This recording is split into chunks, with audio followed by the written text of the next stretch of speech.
Buenas noches a todos y agradecerles la asistencia a este acto que es parte de un ciclo que organizó Maruja Antúnez, un ciclo de conferencias sobre la mujer.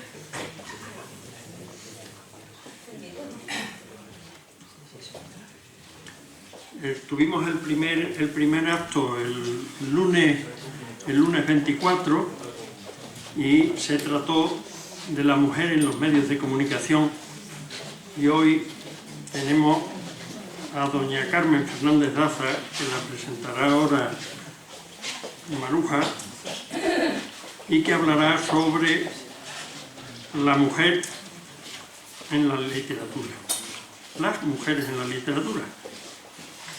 Y sin más le doy la palabra a Maruja para que haga la presentación. Yo no sé si esto... Buenas noches a todos. Como acaba de decir Emilio Cruz Villalón, miembro directivo de esta Real Sociedad Económica, esta noche asistimos a la segunda conferencia del ciclo Homenaje a la Mujer.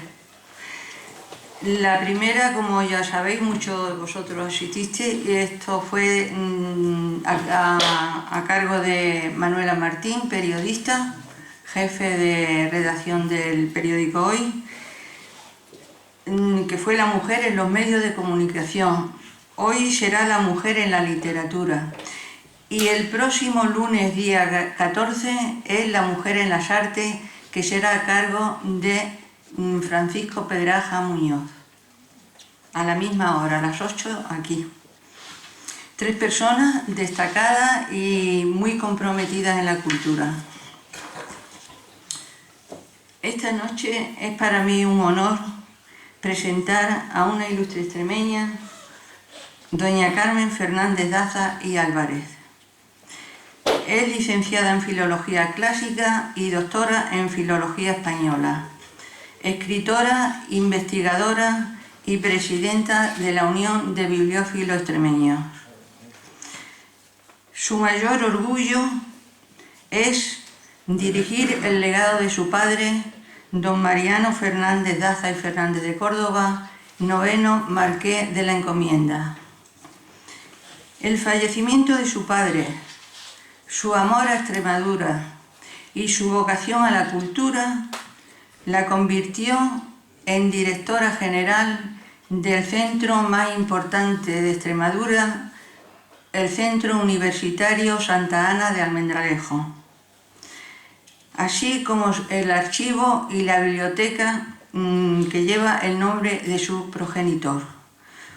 Hace un rato hemos estado comentando el número que hay allí y creo que son de entrada 150.000 entradas las que tiene la biblioteca aquella.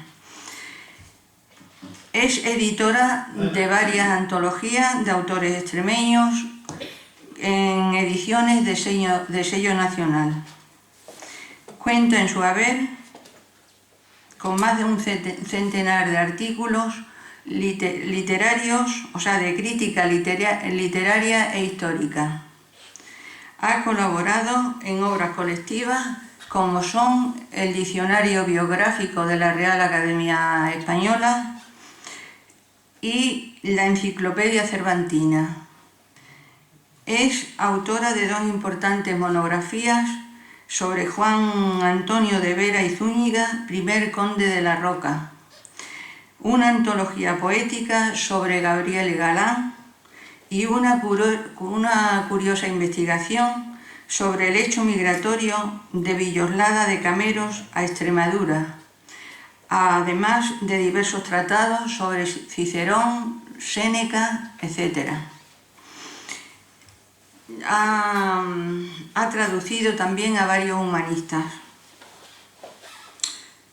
En el año 2007 tuve el placer y la ocasión de poder asistir en la Feria del Libro de Badajoz, donde ella presentó un libro bellísimo que era Epistolario Secreto, se titula, cuya traducción de los textos fueron traducidos con la misma fuerza original en las lenguas griega latina. Carmen escribe cosas muy bellas, como por ejemplo, el libro es el latido, la vida en forma de letra impresa.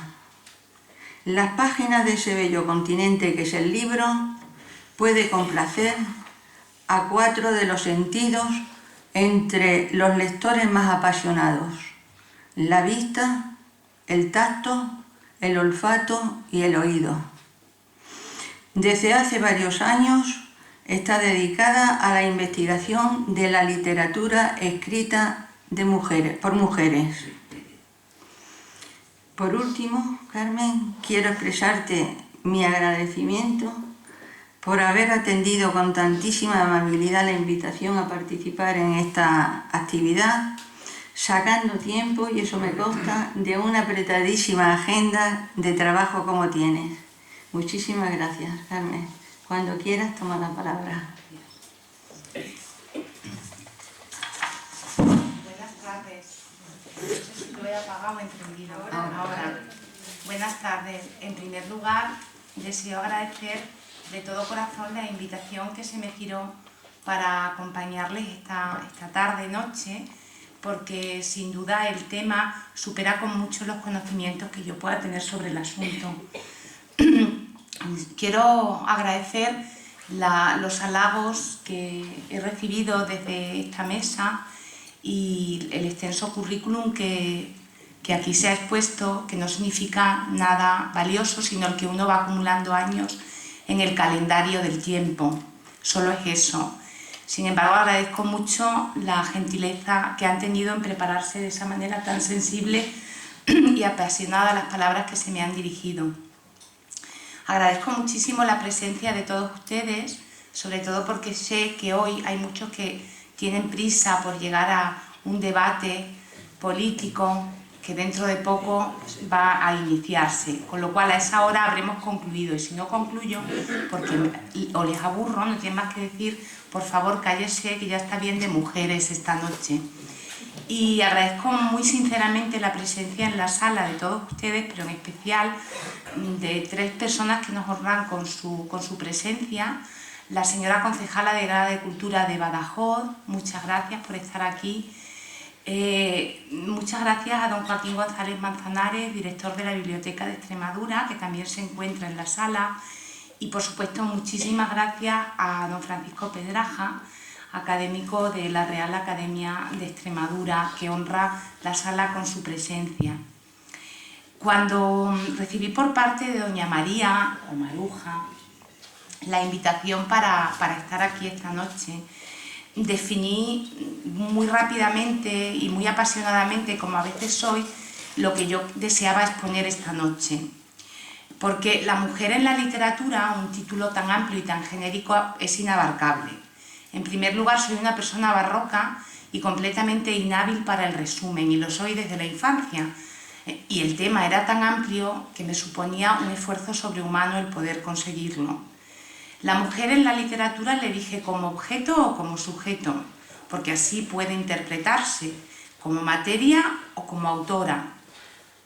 Como objeto sería inabarcable, les digo imposible, porque incluso en sociedades o en tiempos en los que las mujeres no hemos tenido ninguna consideración como ciudadanas, hemos sido el objeto principal de la obra literaria, que sería la tragedia griega sin las heroínas, ¿verdad?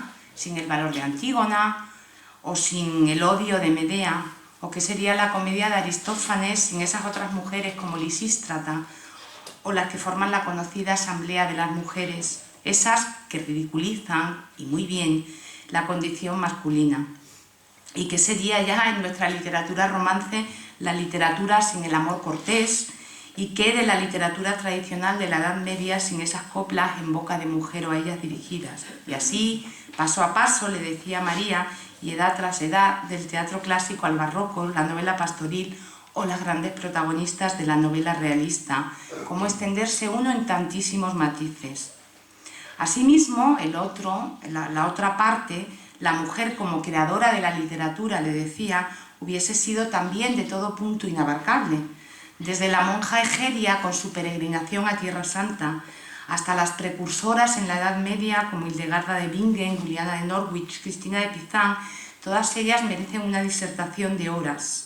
Y qué decir luego de todas las que el humanismo nos entrega, no solo en Francia, sino sobre todo en Italia y en España, con figuras tan destacadas como Luisa Sigea o Beatriz Galindo.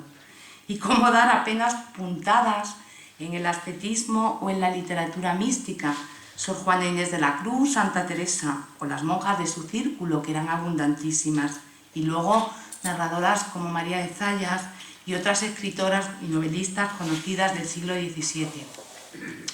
Por todo ello, le decía a María, y porque quizás sea más grato al auditorio, porque así tal vez convenga a la organización, le dije que charlaría, porque ella me dijo que eran charlas entre amigos, sobre la mujer extremeña en la literatura española, y centrándome, por supuesto, y porque no hay más, en el siglo XIX hasta llegar hoy en día muy de pasada, porque el XIX fue el periodo de eclosión y de su ingreso en la vida pública.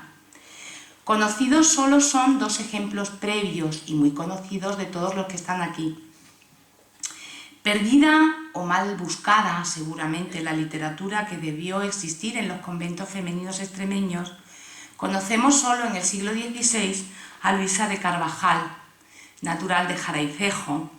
Conocemos sus poemas y su epistolario, y conocemos una brevísima autobiografía en 3 folios que custodiaba el Monasterio de la Encarnación de Madrid.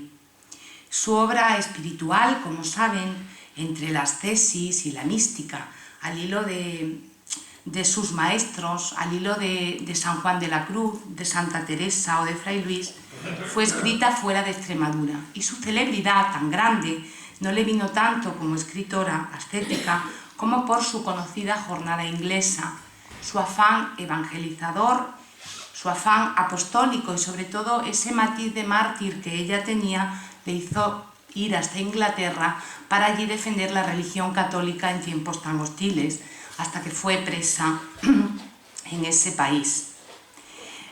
Se me ocurre, porque hablar de literatura es muy aburrido sin los textos, si los encuentro, que para que se vayan haciendo una idea de este breve recorrido hemos de llegar a ellas.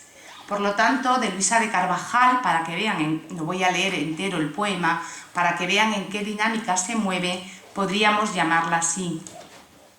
Al alma que te adora vuelve los ojos claros, Cristo amado, que más que en sí en ti mora, y todo su cuidado en solo tu mirar está cifrado, San Juan de la Cruz. Ojos restauradores, de vida que dando amor matando, absolutos señores de cuanto están mirando, inmensa majestad representando, puro y vivo traslado de todo el bien que encierra el alto cielo, que tras el delicado disfraz de humano velo, hacen rico y dichoso a todo el suelo. Sacros soles dorados, cuya amable presencia poderosa los males desterrados deja y su viciosa luz deshace la tiniebla tenebrosa. Rara y suma lindeza y el nil ultra de la excelsa mano, a donde con destreza juntó un mirar humano con un mirar divino y soberano.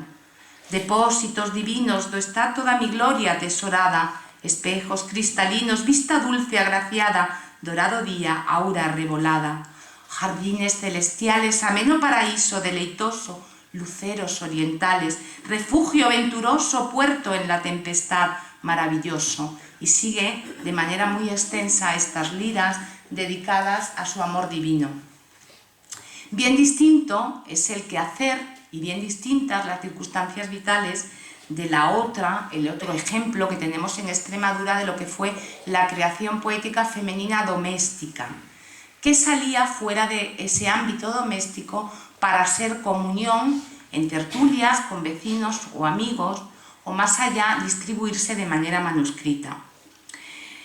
Me estoy refiriendo, como no podía ser de otra manera, a Catalina Clara de Guzmán, o Clori, como ella afirmaba en sus versos.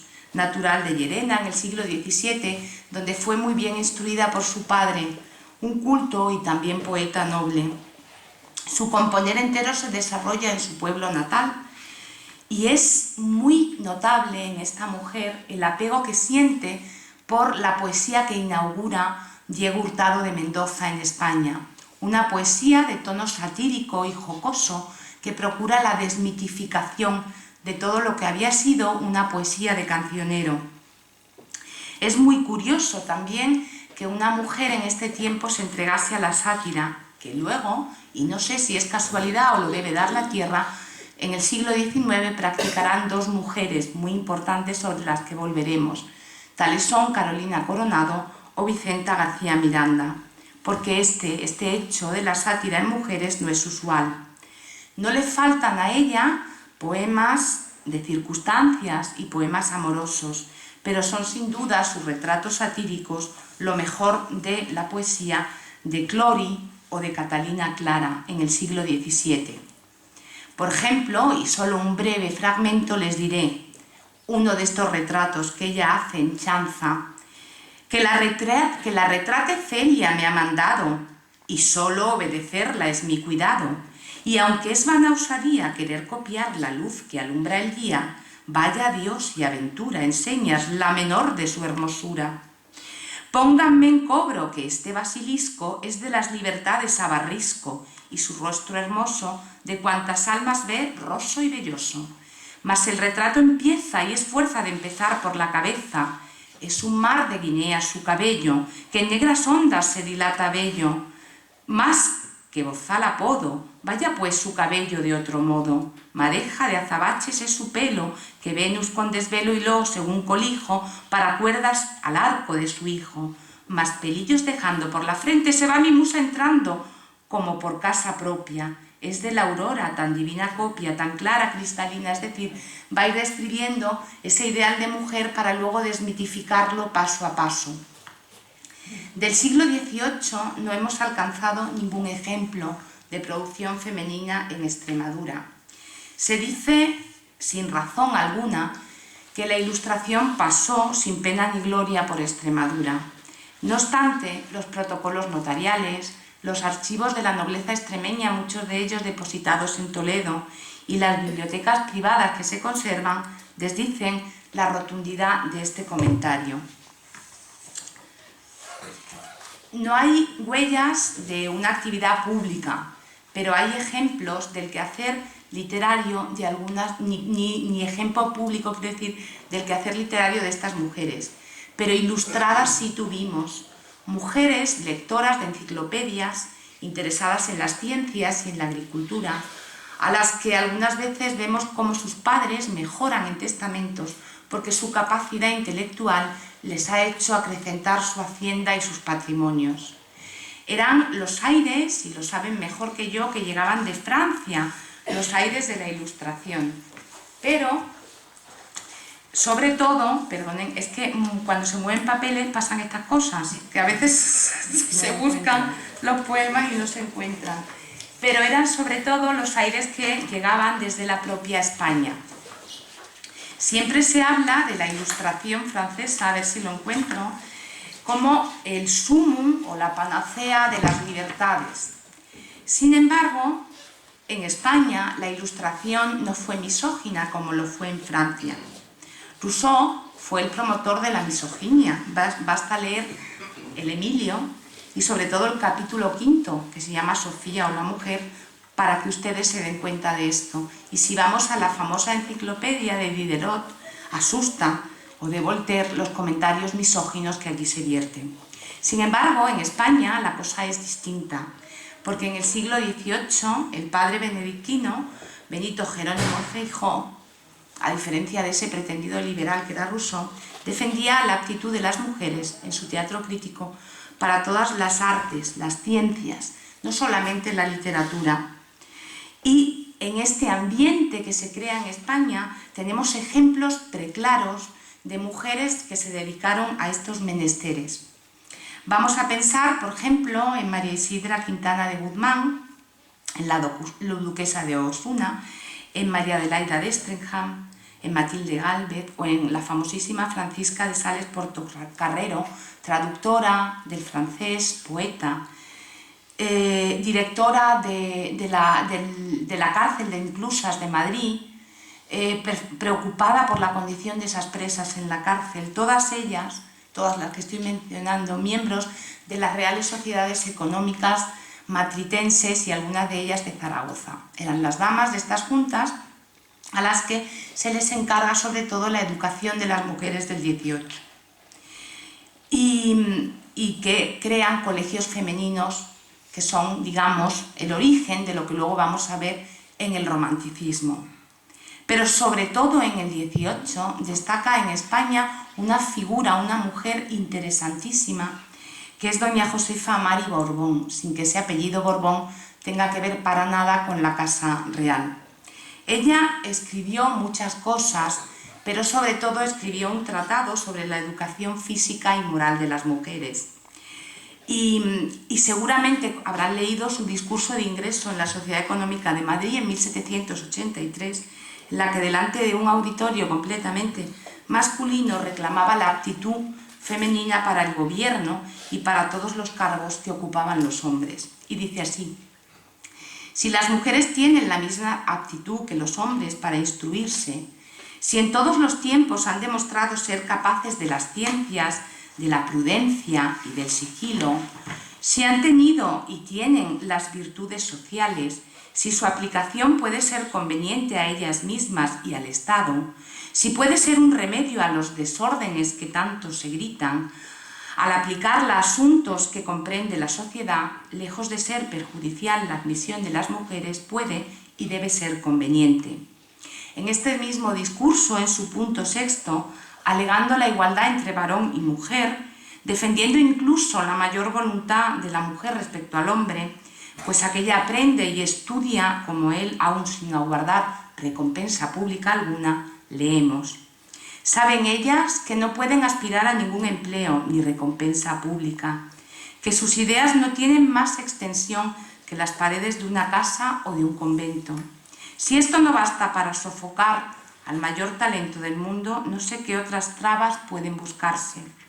No contentos los hombres con haberse reservado los empleos, las honras, las utilidades, en una palabra, todo lo que puede animar su aplicación y desvelo, han despojado a las mujeres hasta de la complacencia de tener un entendimiento ilustrado.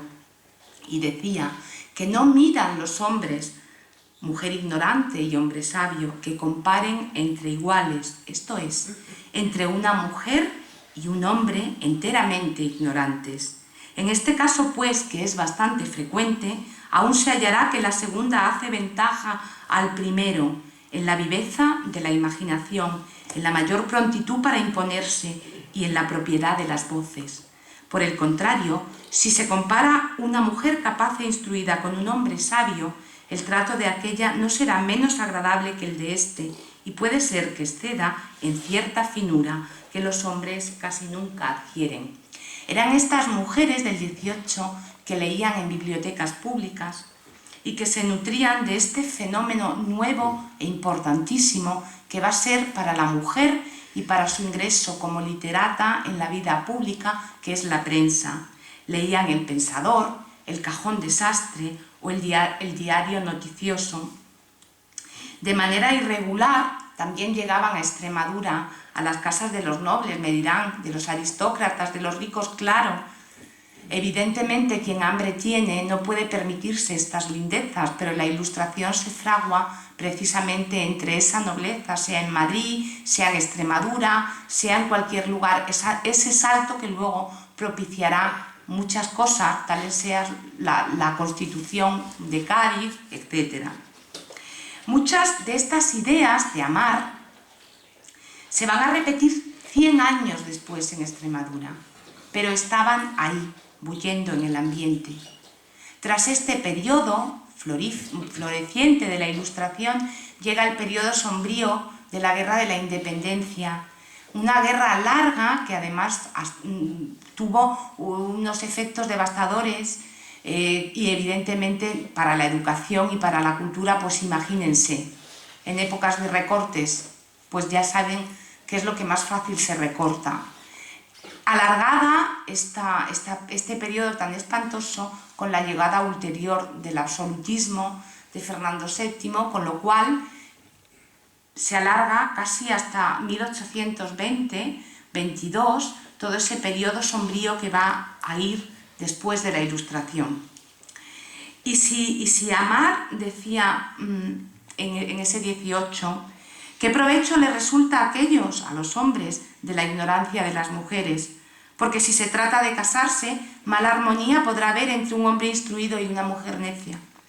La institución del matrimonio supone el designio de dos personas que han de vivir perpetuamente en mutua sociedad y unión. Para esto es necesario la comunicación de ideas, como la de intereses, y de otro modo no serán nunca matrimonios unidos y pacíficos. Las mujeres están igual de sujetas que los hombres a las obligaciones comunes de todo individuo, cuáles son las prácticas de la religión, la observancia de las leyes civiles del país en el que viven. Además de esto, las particulares del Estado, que abrazan, y de las circunstancias en que se hallan. Es decir, que no hay diferencia alguna entre ambos sexos, decía Amarr, y que por consiguiente ambos necesitan una instrucción competente e igual para su entero desempeño. A finales del 19, en Extremadura, y perdonen que me extienda tanto, pero sin conocer estos orígenes no se va a llegar a saber por qué de la eclosión en el 19 de la literatura femenina. En Extremadura, fíjense lo que decía Joaquín González en un periódico de Llerena en el siglo XIX.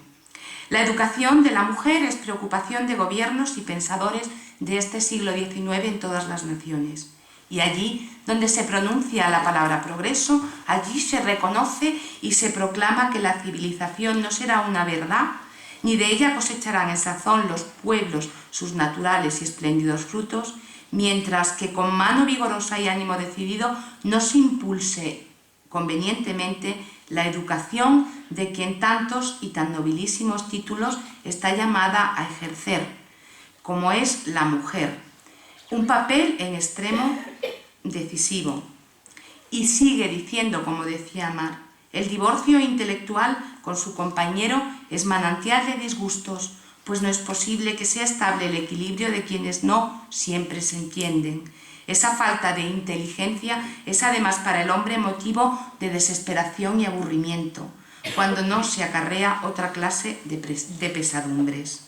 La que pudiera ser su mejor y más interesada consejera en los asuntos arduos de la vida no puede prestarle su ayuda por falta de hábitos y competencia.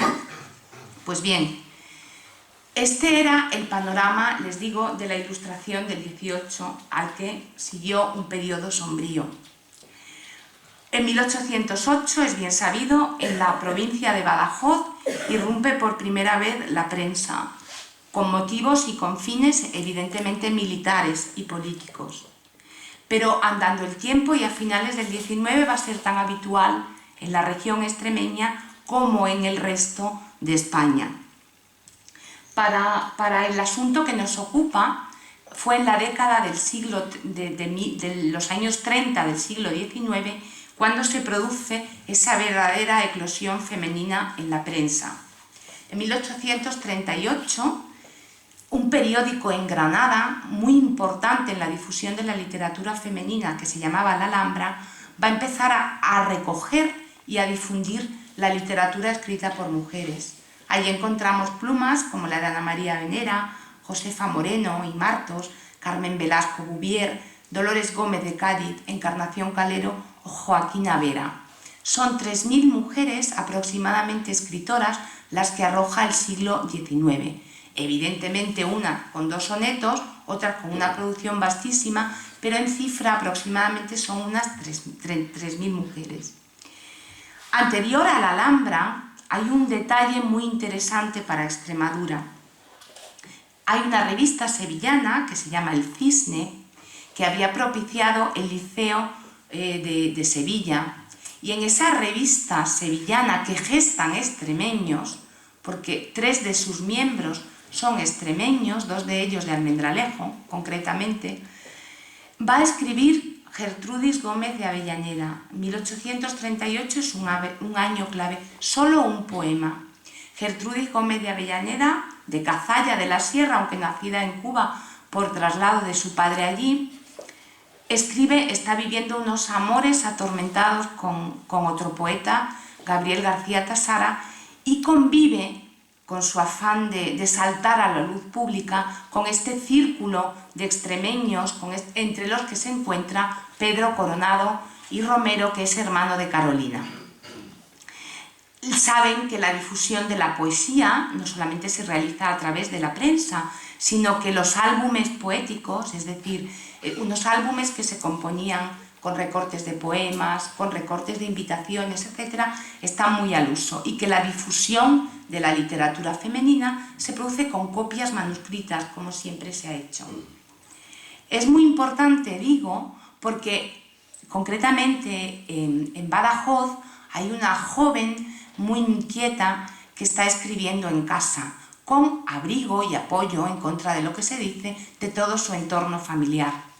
Su padre, Nicolás Coronado, un hombre que va a tener un peso decisivo en Badajoz, en 1842, saben mejor que yo que fue miembro de la Real Sociedad Económica de Amigos del País, sus relaciones con los Romero, que crean sociedades de educación en Badajoz, etc., va a recibir desde Sevilla a su hermano Pedro, y su hermano Pedro va a entregarle o va a hacerle conocedor, porque él colaboraba en la revista El Cisne, de estas avanzadillas de mujeres que se dedican ya a escribir en prensa.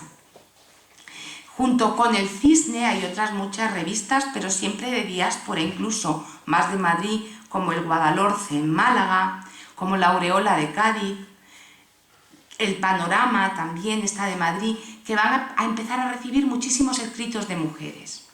Y para Extremadura, ya digo, es decisivo si es el año de 1838, al punto, en 1839, hay esa joven que está en Badajoz escribiendo, gracias a la colaboración de un joven de Badajoz, un liberal exaltado que luego se hizo neocatólico como Gabino Tejado, gracias a sus consejos y gracias a que a través suyo llega a Juan Donoso Cortés, entrega un poema por vez primera al periódico El Piloto. Esa joven ya no tiene freno y se va a proponer desde la raya, desde un lugar supuestamente apartado, que Badajoz se convierta en el foco principal de difusión del quehacer femenino literario. Con lo cual, Gertrudis Gómez de Avellaneda, por un lado, en vuelo libre, y Carolina Coronado, en su ánimo de propiciar la hermandad lírica entre las mujeres, van a ser las grandes impulsoras de la literatura femenina. Cuando Pedro Coronado Romero viene de Sevilla y crea su famosa y conocida tertulia literaria en Badajoz, con tanto éxito, aquello se le hace pequeño, y con sus amigos piensa que deben dar forma estatuaria a esa pequeña tertulia. Unos estatutos que sean muy parecidos a los de Sevilla, pero más amplios, porque la mujer va a tener un papel fundamental en Badajoz que no tenía en Sevilla. El Liceo Artístico de Sevilla era muy conservador en la presencia femenina. El Liceo Artístico Pacense va a ser muy progresista, porque va a recibir, a través del influjo de Carolina y de todos los miembros de su familia, a las mujeres, no solo extremeñas, sino procedentes de muchísimos lugares de la región, de la nación española. Pues bien, al amparo del liceo y promovida por Carolina, acuden otras mujeres de Badajoz, como son María Cabezudo Chalons, de la que se conservan sus poemas gracias al buen hacer de Rodríguez Moñino en la Real Academia Española, o Tomasa González junto con Carolina. Y mediante los periódicos que se fundan, el Liceo de Badajoz, El Pensamiento y El Guadiana, Carolina va a ser capaz de convocar a esas tímidas mujeres todavía que estaban escribiendo en casa, en un ámbito doméstico, y va a darles luz pública. Así, por primera vez, Badajoz tiene el honor de recibir las composiciones de Robustiana Armiño, esa mujer que luego va a tener tantísima repercusión en la literatura femenina del momento, publica por primera vez en Badajoz, como igual que Armiño publican Fenollera, y como van a empezar a ser receptores de esas poesías con ese Cantad hermosa de Carolina y con una suerte de poemas en los que animaba a la mujer a salir de ese ámbito reducido y de ese ámbito privado. Y ya les digo que esta eclosión de Carolina va a ser imparable y que lo que es más grandioso para Extremadura y para el quehacer extremeño y literario es que su obra se escribe de manera íntegra en Badajoz, en Extremadura. Fue capaz de demostrar que sin salir de provincias, sin tener que desplazarse a Madrid, fue capaz de convocar, de reunir, de divulgar y de crear su literatura. Y lo hace todo en suelo extremeño. Publica en periódicos de aquí, pero sale fuera, pero sobre todo su obra es completamente extremeña, de inspiración, de creación y de pupilaje. Desde aquí es el foco, se convierte Badajoz en el foco principal para la literatura femenina del momento. Y no deja de ser una contradicción que cuando Carolina Coronado se marcha a Madrid, 2 años después de estar allí, en el año 1852, se acaba su trayectoria creadora importante. Con lo cual es la demostración de que una mujer con agallas, de estas que llama Pureza Canelo, de Encina y Chamusco, una mujer extremeña con coraje, fue capaz de ser la promotora de toda la literatura femenina del siglo XIX. Les estoy aburriendo mucho. Bueno, pues les había traído como ejemplo unos poemas de Carolina, concretamente hablando de esta necesidad desde Badajoz de salir de ese entorno doméstico. El más conocido, por supuesto, es Cantad hermosas, que lo publica aquí en Badajoz el poema, y que es la llamada a las demás mujeres para que salgan de ahí. Junto a ellos están a Elisa, incluso a su sobrina Herminia, del que leeremos un fragmento. Y Carolina les decía así: las que sintáis por dicha algún destello del numen sacro y bello que anima la dulcísima poesía, oíd. No injustamente su inspiración naciente sofoquéis en la joven fantasía. Si en el pasado siglo intimidadas las hembras desdichadas ahogaron entre lágrimas su acento, no es el nuestro mengua que en alta voz la lengua revele el inocente pensamiento. Do entre el escombro de la edad caída, aún la voz atrevida suena tal vez de intolerante anciano, que en áspera querella rechaza de la bella el claro ingenio, cual delirio insano.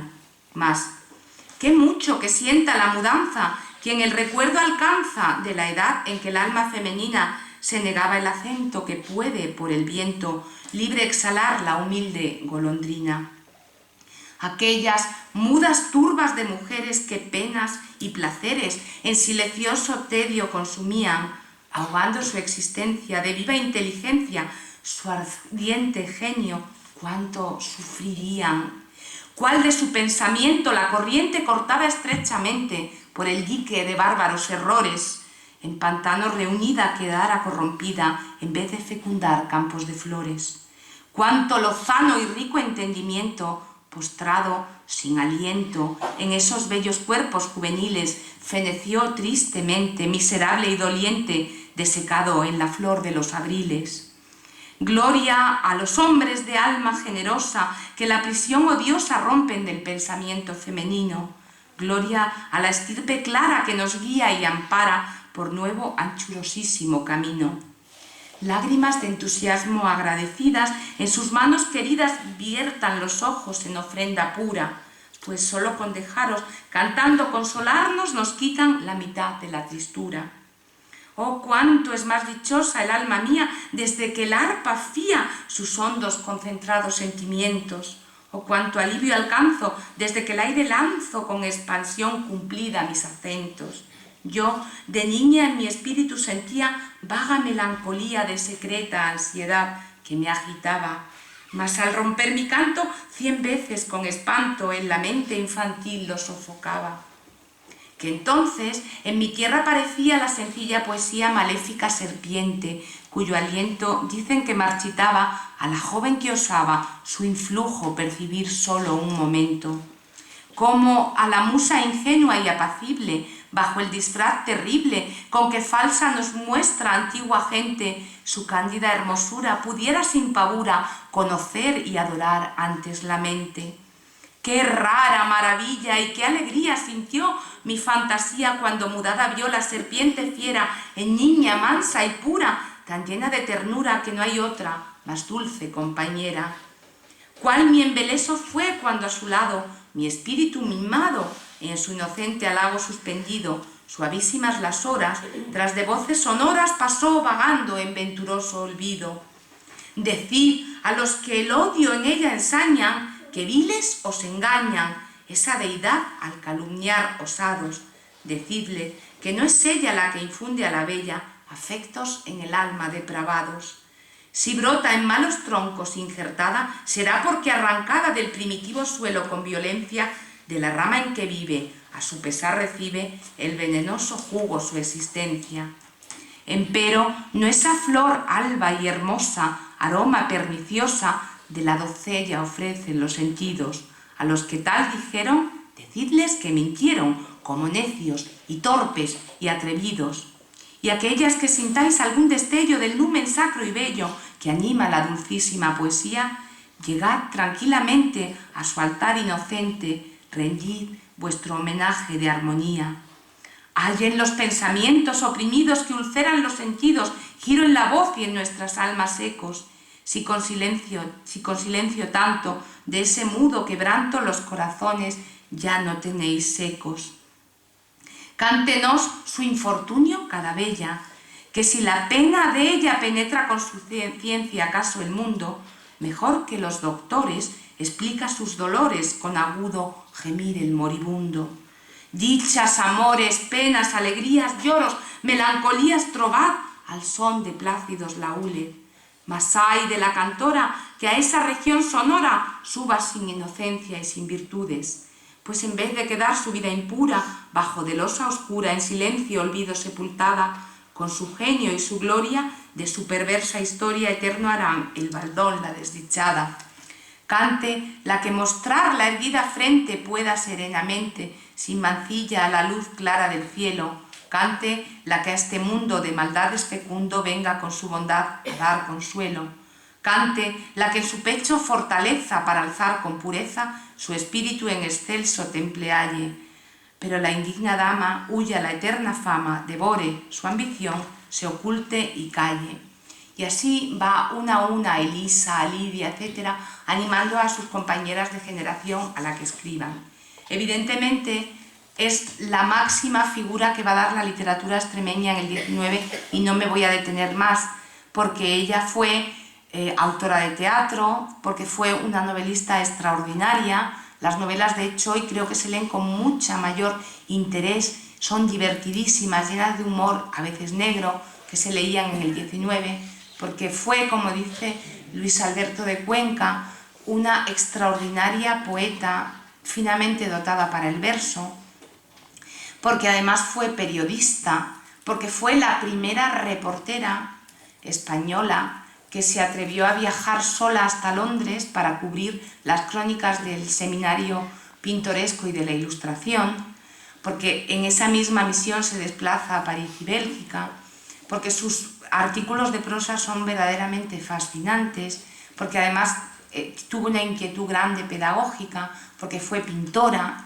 De hecho, a ella la pintura le gustaba mucho. En un momento dado dice, los dibujos a mi aguada sé que son mejores que mis novelas, porque precisamente en su composición, en su lírica se ve clarísimamente el influjo que esa mirada de mujer pintora tenía, la capacidad de captar el cielo, ese cielo rojo extremeño, la luna gris, o la visión del campo vista con una sensibilidad de mujer pintora, de la que hablará mucho mejor que yo la próxima semana.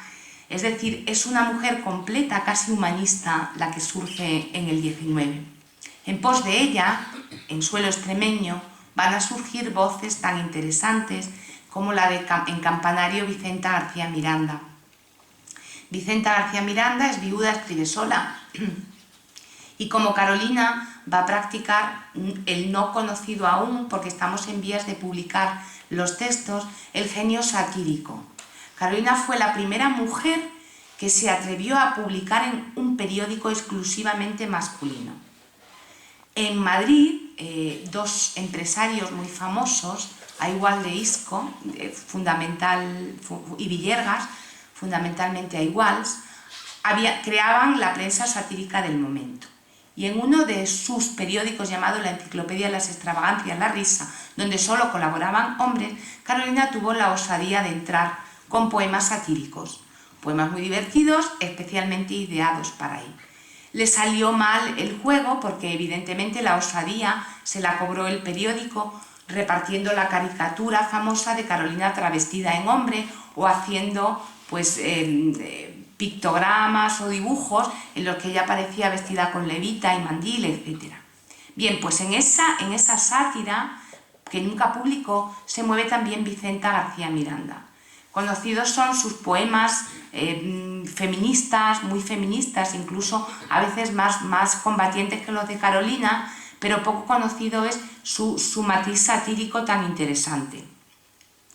Vicenta García Miranda, al hilo de Carolina Coronado, va a promover la literatura femenina de una manera más ferviente incluso que Carolina, en regiones tan alejadas o apartadas de aquí como Santander, como Bilbao, como Alicante.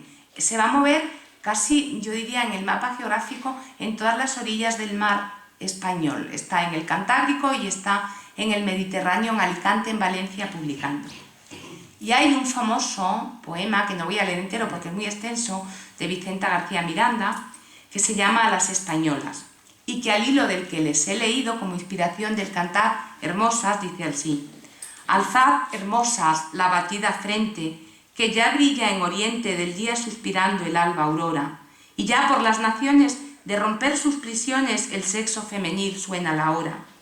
Ya proclaman los nombres castellanos, que son nuestros hermanos, no cual antes los fieros dictadores, y que les falta aliento para aún del pensamiento de la débil mujer ser los señores.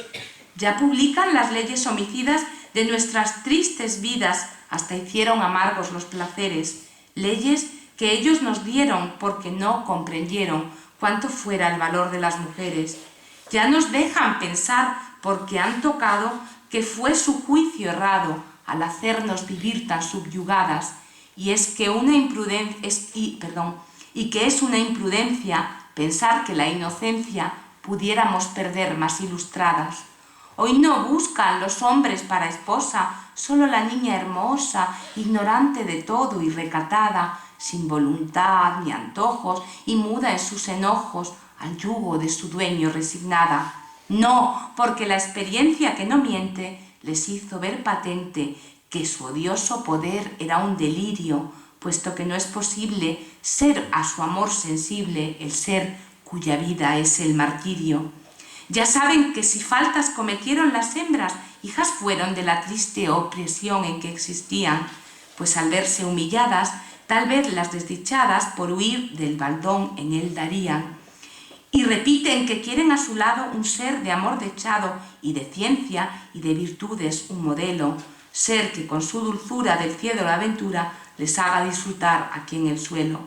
Un ser libre y feliz, cual ha nacido, no abyecto, envilecido, sin voz para gemir sus rudas penas, porque el esclavo vive, siempre planes concibe, contrarios al amor de sus cadenas. Ved pues, quienes rompáis los eslabones de las duras prisiones que os puso el egoísmo en su demencia, y cuidéis el tesoro más preciado que el oro de vuestra superior inteligencia. Ved que os dicen, mujeres, si hasta el día el hombre os suponía seres sin voluntad, de juicios vanos, de escaso entendimiento y de menguado aliento para entrar en la ciencia, en los arcanos, hoy confiesa que torpe se engañaba cuando tan mal juzgaba vuestra alma, que aún en cárcel dura gime, y que de vuestra mente, cual rápido torrente, brota la inspiración pura y sublime. Es un poema muy extenso que se va agigantando en ese ánimo hacia las mujeres. Luchar, les dice, escribir, salir de casa, publicar y sobre todo pelear por la educación, que es lo que ellas se van a afanar. Pelear por la educación superior, por la educación universitaria y picotear, como intentó ya Gertrudis y como Carolina tímidamente también va a hacer, por la injusticia de no poder entrar en las academias. No lo consiguieron. Hasta bien entrado el siglo XX sabemos que esto no ocurre y la mujer no va a entrar en las academias ni de la lengua ni de la historia en Madrid. Pues bien, saltando el tiempo y al hilo de estas mujeres tan destacadas en Extremadura, no se queda ahí la sabia creadora. Extremadura, gracias a la prensa, ese fenómeno, ya digo, tan poco estudiado, nos va a dar muchísimos ejemplos de mujeres escritoras y de mujeres que sobre todo querían en sus pueblos contribuir al desarrollo de ellos. Por lo tanto, en Extremadura, en el 19, hablar de literatura es relacionar a periodismo y literatura. Basta leer los periódicos locales de esa Baja Extremadura para percibir que, al igual que ocurre en los periódicos de tirada nacional española, hay secciones exclusivamente dedicadas a mujeres y sobre todo alusiones a las lectoras, que es lo más interesante. Por lo tanto, hay un público muy especial, los editores lo saben, que está reclamando ese tipo de lectura. En 1889, ya muy tardíamente, se publica por primera vez una revista en Badajoz que está íntegramente dedicada, dicen, a cubrir la inquietud literaria del bello sexo, que se llamó la Extremadura literaria, y que se realizaba por jóvenes con muchas ilusiones en las letras. Las lectoras extremeñas estaban suscritas a un gran número de publicaciones exteriores, pero también publicaciones de aquí de Extremadura. Y entre todas ellas, porque no puedo extenderme muchísimo en la cantidad que hay, me interesa muchísimo destacar la labor de una mujer de Llerena, olvidada, que es Soledad Martín y Ortiz de la Tabla. Soledad Martín y Ortiz de la Tabla, nacida en Llerena, va a ser una mujer que va a picotear entre todos los narración, poemas, y que va a tener una dimensión nacional, puesto que publica en prensa nacional, pero sobre todo va a dirigir una sección, es la primera vez que ocurre en Extremadura, dentro de un periódico, una sección exclusivamente femenina. En el sur de Extremadura y en la Semana Llerenense, publicando como sola, va a titular unas secciones que se llaman a nosotras, o sea, dedicadas a nosotras. Artículos que versan desde moda hasta feminismo, a historia, y siempre va a estar muy dedicado a las mujeres. Como poetas, en Extremadura encontramos muchas en el 19. Está María Balbina de la Flecha, en Almendralejo. Es una autora muy prolífica, de no gran calidad literaria, pero algunas excepciones sí se encuentran en su obra. Publica en la revista Almendralejo, en El Amigo del Hogar, en Madrid, en La Verdad o en el sur de Extremadura. Poetas conocidas también son Carmen Sánchez Solana, mujer de Arturo Gazul, el famoso médico y erudito, que había nacido en Fuente de Cantos, pero cuya trayectoria vital va a desarrollar en Llerena también fundamentalmente. Y ella colabora en muchísimas revistas extremeñas y no, fuera como La Defensa de Cádiz, El Jerezano, El Eco de Fregenal, El Oliventino, el sur de Extremadura. Junto a ella está Carmen Chacón, de Puebla de Alcocer, en el 19, Eloísa Bueno Galleo, o María Antonia González de Añeva, Rosa María da Costa. Y ya dije que otra voz de Badajoz olvidada es María Cabezudo Chalons, gran admiradora de Calorina, con una trayectoria vital muy intensa, muere en 1901, olvidada en el hospital provincial, y ella va a publicar solamente un poema, pero su poema se distribuye en toda Extremadura de manera manuscrita. Bien, muy interesantes, además de estas, son Julia Ramírez de Arellano, que firmaba como África, que residía en Madrid, pero que enviaba sus composiciones al Águila extremeña, y Luisa Beatriz García, una maestra de Cáceres, que colabora en el Faro del Pueblo o El Tiempo. Tenemos también a Esperanza Martínez Vigas, a Luisa Ludán de León, a muchísimas autoras, como ven, que publican a lo largo de todo el siglo XIX.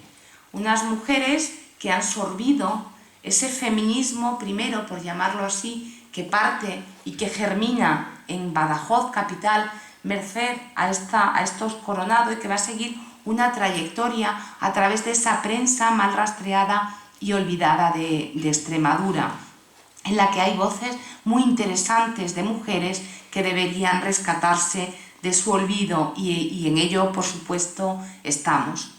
Una vez llega el siglo XX, el camino este rodado, que ya digo, inicia en la Ilustración, y perdonen el largo recorrido, Extremadura no va a empezar a producir voces femeninas. Yo no creo en la literatura de mujeres y de hombres, hay literatura buena y mala, escrita por hombres y mujeres, pero sí es verdad que esas voces van a nacer en el siglo XX, las narradoras muy tímidamente a partir de 1950, muy tardíamente y muy pocas. No va a ser hasta finales del siglo XX, y no voy a citar todos los nombres porque hartos conocidos son, cuando se empiecen a publicar novelas de cierto interés o calado en Extremadura. Y sí es verdad que tempranamente, y ya en el XX, y todas afortunadamente es viva en el XXI, la poesía del siglo XXI arroja voces en la poesía extremeña y española, sobre todo, tan singulares como Pureza Canelo, como Irene Sánchez Carrón, como Flores, como Ada Salas, y como un número incontable de mujeres poetas que se dedican a este oficio, que arrancó en Extremadura con Luisa de Carvajal, con Clori o Catalina Clara, pero sobre todo que tiene su origen en esa Ilustración a la que me referí en un tiempo, y que llega con sus tentáculos hasta el XIX, hasta el Liceo Artístico y Literario de Badajoz, y hacia todo esa génesis que surge también, aunque no en la Real Sociedad Económica. Carolina la criticaba porque, claro, no admitían hombres, mujeres, quiero decir, cuando en Madrid sí que admitían, pero ese germen de esas familias pacenses que van a generar luego la literatura ulterior. Decirles también que tenemos la curiosidad, y con ello termino, de que en el siglo XIX hemos tenido 3 autoras de teatro, y esto sí que es muy raro, porque las mujeres que se dedican al teatro son muy escasas. No sabemos por qué. Es un género muy difícil, pero bien es verdad que somos las grandes consumidoras de teatro, hemos sido las grandes consumidoras de teatro, las grandes consumidoras de ópera, igual que de teleseries o de telenovelas o de televisión o de espectáculos, pero escritura poca. Carolina da la clave en el XIX. Dice que la mujer bastante tiene con tener que enfrentarse a una pléyade de hombres que las censuran y critican por intentar ser como ellos intelectualmente, y qué difícil es tener que andar entre bastidores con las tramas de teatro, dirigiendo actores, actrices, etc. Ella, que fue actriz en Badajoz y que interpretó sus obras aquí en Madrid y en Sevilla, sabía bien lo que se tejía. Bueno, pues además de Carolina Coronado, como autoras dramáticas tenemos un personaje interesantísimo, nacido en el 18, que es Viviana Gallego Lancharro, que escribió tiene 2 comedias conservadas, pero una de ellas aparecerá más seguro. Se llama La elección del ayuntamiento, en la que critica la corrupción a la hora de elegir los cargos municipales. Es una sátira política contra la corrupción de los ayuntamientos a la hora de los votos. Y es riquísima lingüísticamente. Escribió también una oda completamente antibelicista. Y el tercer ejemplo también es Pacenses de Badajoz, y es muy interesante, muy despreciado, no sé por qué, pues es el que más interés a mí me produce, que es una maestra de Badajoz, Julia Carballo, que escribe teatro infantil. Un teatro infantil representable hoy, en el que se tratan los grandes temas: la muerte, el amor, la educación, la soberbia, la envidia, y que son escenas, cuadros verdaderamente deliciosos. De manera que, esperando no haberle aburrido demasiado, ha sido un recorrido rapidísimo para que se haga una breve idea de lo que ha sido pues, la literatura española escrita por mujeres extremeñas. Muchísimas gracias por su atención.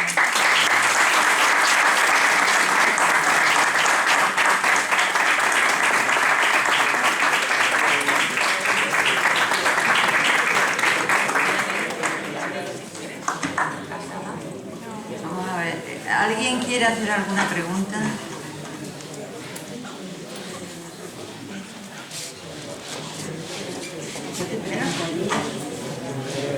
Si la literatura es más bien la técnica, las dos cosas. Oscar. Buenas noches. Hola. ¿Sería tan amable de decirme, porque estoy interesado en las obras estas de teatro de Julia Chamorro, o Julia Carballo. Julia Carballo y Viviana Chamorro. Viviana Chamorro es... Viviana Gallego. ¿Gallego? Lancharro, sí. Lancharro, perdón. Lo he escrito mal. ¿Están publicadas o hay reediciones? Pero si me deja su dirección, con mucho gusto le remito los textos. ¿Mi dirección personal la de o su de casa? ¿La de mi casa? No, se lo voy a mandar en fotocopia, o sea que la de su casa pues sí me la muchísimas deja. gracias. A ver, de Viviana Gallego, una de ellas no se la voy a poder hacer llegar porque está en una biblioteca de Estados Unidos inédita y manuscrita, que se llama No hay más lugar. Y yo no la he leído. ¿En castellano? Sí, está en castellano, pero está en Estados Unidos en una biblioteca. Tiene esa suerte allí. Y no está publicada, y la noticia me llega por Carmen Simón Palmer, la digna heredera de su padre, Simón Díaz, y está en esa biblioteca. Y se publica esta obra de teatro que he hablado, La elección del ayuntamiento, en 1841 en Madrid, con lo cual es un personaje muy interesante, además Viviana, porque se quita años. Se quitó 10 o 12 años, como hacían todas las mujeres del romanticismo, estaba al uso. Y me costó muchísimo trabajo encontrar su partida de nacimiento, porque como se quitaba años, la buscaban en una cronología determinada, y claro, me había nacido en 1789, creo que fue. Y sí, yo le hago llegar los textos. Y Julia Carballo tiene 2 ediciones del siglo XIX en Badajoz. Una en 1895 en Los Hermanos Uceda, y en 1899, que es la edición que le voy a hacer llegar también en Badajoz, en la Minerva extremeña. Pero no han vuelto a ser, por desgracia, editadas, y sería muy interesante. Sí es verdad que hay una edición italiana, y ya agotada, que yo no tengo, de Viviana Gallego, porque la única hispanista que se ha interesado por ella es una profesora de la Universidad de Florencia, que hizo una breve edición de la comedia. Pero, pues muchísimas gracias por su nada. información, porque era un ignorante totalmente de esa... Pues se va a divertir, porque es muy divertida la elección. Me encantará. Muchísimas gracias. Nada.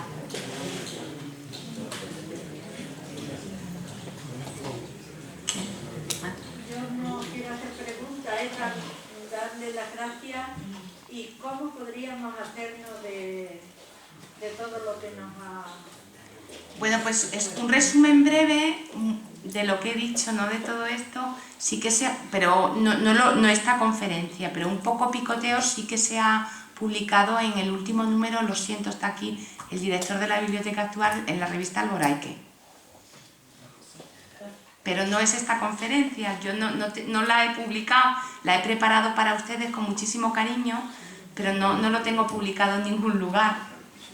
Lo van a publicar aquí. Bueno. No lo vamos a publicar en la conferencia. Bueno, pues ya pasó. Cuando lo dedico, lo tengo revuelto, lo tengo que hilar un poco, que lo he ido haciendo. ¿Alguna pregunta más?